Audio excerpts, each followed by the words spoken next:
ಇವತ್ತು ಊರಲ್ಲಿ ದೊಡ್ಡಮ್ಮ ತಾಯಿ ಹಬ್ಬ ಇದೆ. ಆದ್ದರಿಂದ ಬೆಳಗ್ಗೆ ಇವತ್ತು ದೀಪ ಹಚ್ಚಾಯಿತು.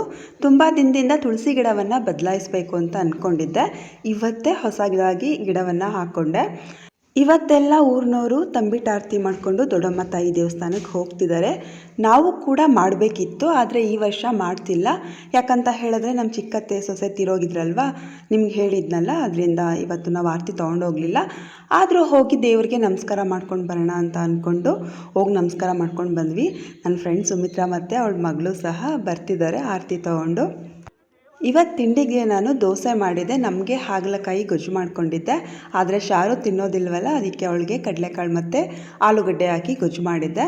ಇವತ್ತು ಪೂಜೆ ಮಾಡಲಿಲ್ಲ ಅಂತ ಹೇಳಿ ನಾವು ನಾನ್ ವೆಜ್ ತೊಗೊಳ್ದೆ ಇರೋದಕ್ಕಾಗಲ್ಲ, ಯಾಕಂದರೆ ಇಡೀ ಊರೇ ಮಾಡುತ್ತೆ.